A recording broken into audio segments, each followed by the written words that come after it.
आदरणीय भारतीय समभाग गुंतवणूकदारांनो नमस्कार. ठाणे महाराष्ट्र येथून मी सत्यजित अभय कुमार शहा. गेली 6 ते 7 वर्ष जे मी ELM म्हणजे इक्विटी लिटरसी मिशन अथवा ज्याला मराठीत समभाग गुंतवणूक साक्षरता मोहीम म्हणतात, त्या मोहिमेअंतर्गत भारतीय नागरिक मराठी माणूस कसा समभाग गुंतवणुकीत का यशस्वी होत नाही, काय चुका करतो, त्यांच्या मनात किती गैरसमज असतात अथवा कसा फसला जातो, हे अनेकदा सांगण्याचा प्रयत्न करत असतो. आज अशीच एक हे सगळ्या खऱ्याखुऱ्या आहेत घटना तुम्हाला सांगतोय आणि त्या पुढे पुढे काही अजूनही सांगितल्या जातील. आजच्या व्हिडिओचं अथवा ब्लॉगचं शीर्षक हाऊ इंडियन्स लूज मनी, म्हणजे ज्याला मराठीत भारतीय पैसे कसे गमावतात. आता माझ्या YouTube वाहिनीमुळे मला काही जण संपर्क साधत असतात. एका मध्यमवयीन गृहस्थानी मला व्हॉट्सअप केला, कारण माझ्या व्हिडिओच्या खाली म्हणजे ज्याला आपण आजच्या मराठीत डिस्क्रिप्शन म्हणतो, तर तिथे माझे व्हॉट्सअप नंबर 2 व्हॉट्सअप नंबर क्रमांक दिलेले असतात. तर त्यांनी त्याच्यावर संपर्क साधला आणि त्यांचा पहिला निरोप काय होता हे मी तुम्हाला सांगतो. म्हणजे तुम्हाला म्हणजे थोडक्यात सांगतो.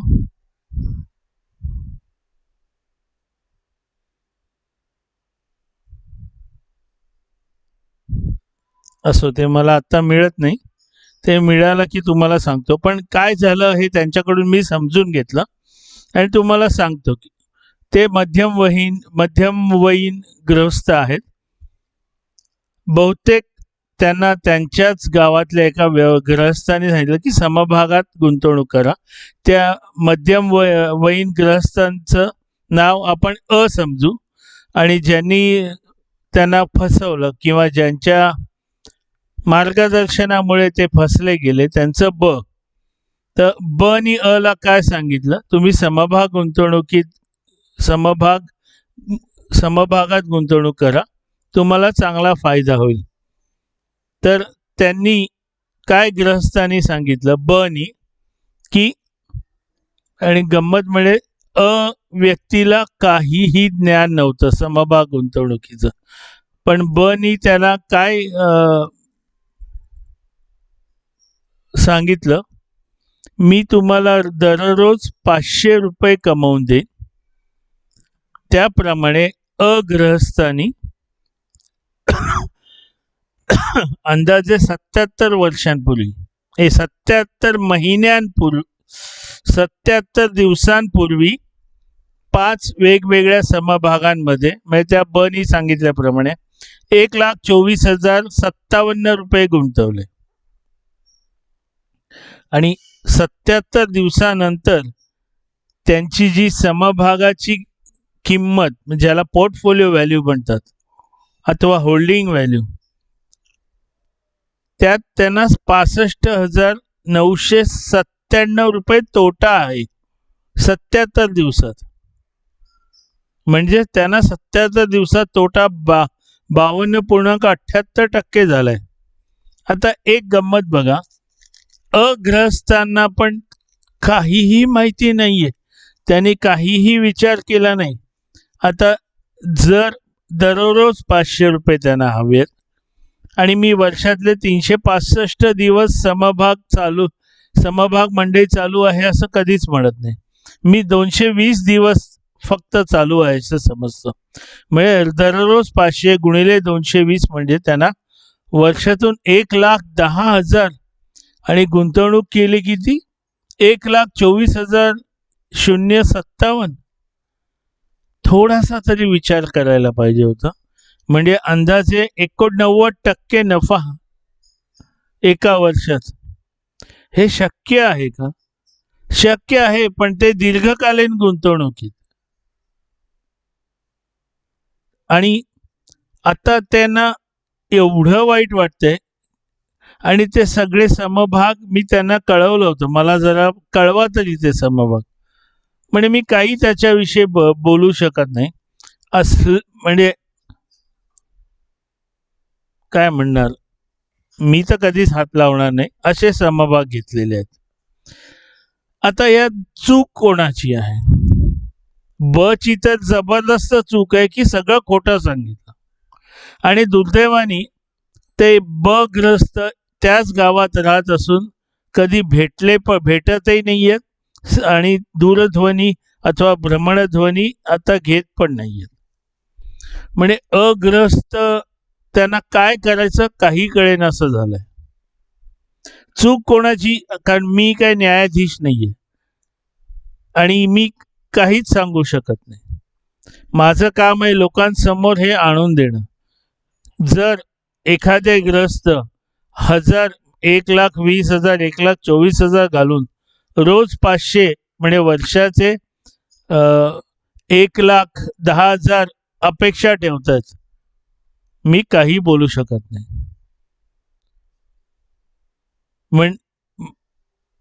हे कसं शक्य आहे? 100रातल्या फक्त 7 का 8 जणांना शक्य आहे, जे ऑप्शन ट्रेडिंग करतात. ऑप्शन्स, फ्युचर्स अथवा day trading, night trading, evening trading ते सगळं करतात. त्याच्यासाठी तेवढी बुद्धी लागते आणि 100रातले 7 का 8च जण यशस्वी होतात आणि तेवढा पैसा त्यांच्याकडे हवा असतो. 1,24,000 गुंतवून कधी एवढा फायदा आणि हे होत नसतं. आता एक दुसरी घटना, एका महिलेने मला काय सांगितलं, मला रोज 70 रुपये मिळतील असं बघा, म्हणजे तुम्ही सांगा मला समभागात. मी त्यावेळेला आणि मी विचारलं किती गुंतवू शकता तुम्ही? मी काय कधीच कोणाला सल्ले देत नाही. मी त्यांना समजून सांगितलं, त्यामुळे मी 5,000 गुंतवते.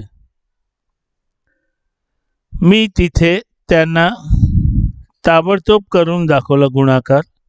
तुम्हाला रोज 70 म्हणजे वर्षातले 220 दिवस म्हणजे तुम्हाला 15,400 वर्षाला पाहिजेत. तुम्ही गुंतवणार 5,000 फक्त, म्हणजे तुम्हाला नफा 308% व्हायला पाहिजे. थोडा तरी विचार केला पाहिजे ना. म्हणजे आपणच, आणि कसं आहे ना, मी इमानदारीत त्यांना सगळं, त्या व्यक्तीला, त्या महिलेला सगळं समजावून सांगितलं. सुदैवाने त्या महिलेला कळालं आणि त्यांनी तो हट्ट सोडला. आता अजूनही अशा काही घटना सांगतो. अरे बाबा, माझ्याकडे ना 4 लाख आलेत आणि ते मला फक्त 3 महिनेच माझ्याकडे राहणार आहेत, तर मला ते 4चे 7 करून दे ना 3 महिन्यात. काय करून दे? वॉरन बफे करून देऊ शकणार नाहीत, राकेश भाई पण करून देऊ शकणार नाहीत, कोणी करून देऊ शकणार नाही. कारण ते प्रत्येक जण सांगतात दीर्घकालीन गुंतवणूक करा, दीर्घकालीन गुंतवणूक करा. म्हणजे लोकांची मानसिकता, म्हणजे त्यांना समभाग गुंतवणूक काय आहे हे माहीत नाही. तरीही कोणीतरी काहीतरी कुठेतरी कोणाचं तरी ऐकायचं आणि काहीतरी भलतंच मागायचं. शेवटी नुकसान कोणाचं आहे? आणि कसं आहे ना, मी पाहिलं भारत देशात फसवणारे खूप जण आहेत. आता नवीन एक पद्धत निघाली फसवणाऱ्यांची. व्यावसायिक भागीदाराला फसवतं, एक भागीदार दुसऱ्या भागीदाराला फसवतो. माझ्या सकट मला अनेक आता उदाहरणं कळाली आहेत. अथवा आस्थापनेत काम करणारी माणसं आस्थापनेला फसवतात. याचं सगळ्यात मोठं उदाहरण म्हणजे फर्स्ट फ्लाईट कुरिअर. त्या कुरिअरच्याच एका माणसाने कंपनी डबघाईला आणली. अतिशय चांगली चाललेली फर्स्ट फ्लाईट कुरिअर. तुम्हाला जर समभाग गुंतवणूक करायची आहे तर म्हणजे मी जे प्रयत्न करतो लोकांना, समभाग गुंतवणूक साक्षरता मोहीम, काही वाईट आहे का? आता मी अनेकदा व्हॉट्सअपवर टाकत असतो, म्हणजे उदाहरणं किंवा कोणी काय मला कळवलं वगैरे, तर तुम्ही त्यातलं का नाही पाहत? म्हणजे आता श्रीयुत शरद डोईफोडे नावाचे बहुतेक 40-45 वय असलेले गृहस्थ, बहुतेक B.Com पण नाही झाले, अकोला नावाच्या गावात त्यांची शेती आहे, हाडाचे शेतकरी आहेत.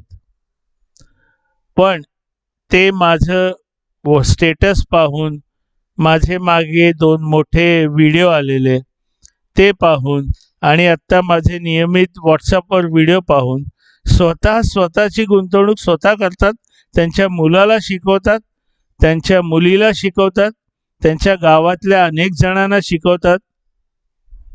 म्हणजे थोडक्यात काय, ही चळवळ सर्व दूर नेण्याचा प्रयत्न करतात. आणि गंमत म्हणजे ते स्वतः अभ्यास करतात, म्हणजे सगळं स्वतः करतात. कुठला समभाग चांगला, काय काय वाचायचं, त्यांना इंग्रजी येत नाही तर ते इंग्रजी जी माहिती असते ती घेऊन गुगलमध्ये एक अशी सोय आहे की जे भाषांतर करतो, इंग्रजीतलं मराठी भाषांतर करून स्वतः वाचतात आणि स्वतः व्हॉट्सअपवर काही छोटे छोटे उपदेशपर संदेशही पाठवतात. मग हा नाही का एक फरक झालाय माझ्या ELM अथवा समभाग गुंतवणूक साक्षरता मोहीम? त्यांनी कधीच मला समभागाचं नाव सांगा, पुढच्या 6 महिन्यात काय काय तुम्ही घेणार सांगा, हे असं कधीच केलं नाही. मग बाकीचे का नाही? कारण बाकीच्यांना समजा असं कुठेतरी गुगलमध्ये अथवा गुगलमध्ये त्यांना दिसलं आणि त्यांनी एकदा पाहिलं की ताबडतोब मला अनेक संदेश येतात, मला चांगले सांगा, मला चांगले सांगा, मला पटकन दुप्पट करायचे, तिप्पट करायचे, 4 महिन्यात एवढे करायचे, माझ्याकडे 1 लाख आहे, परत मला मोठी गाडी घ्यायची 10 लाखाची. काय तुम्हीच स्वतःला अडचणीत आणता. जे शक्य नसतं अशी मागणी, अशी तुमची अपेक्षा असते समभाग गुंतवणुकीतून, पण कधीच राकेश झुनझुनवालांनी अशी अपेक्षा नाही केली. 5,000 रुपये 1985ला त्यांच्या वडिलांकडून त्यांनी मागितलेले आणि ते त्यांचं जेव्हा देहावसान झालं तेव्हा ते अंदाजे 37,500 करोड सोडून गेलेत आणि त्यांच्या सौभाग्यवतीनी आत्ता बहुतेक त्याची किंमत 43,000 करोड केली, 37.5ची. कोणालाही असं मला 1 महिन्यात, 4 महिन्यात, 6 महिन्यात, रोज 500, रोज 1000, कोणीही निदान. म्हणूनच मी याला म्हणतो की बहुतांश लोक अशिक्षित आहेत, समभाग गुंतवणूक त्यांना माहीतच नाही. त्यांना काय वाटतं की हे पैसे छापायची मशीनच एखादं हे आहे.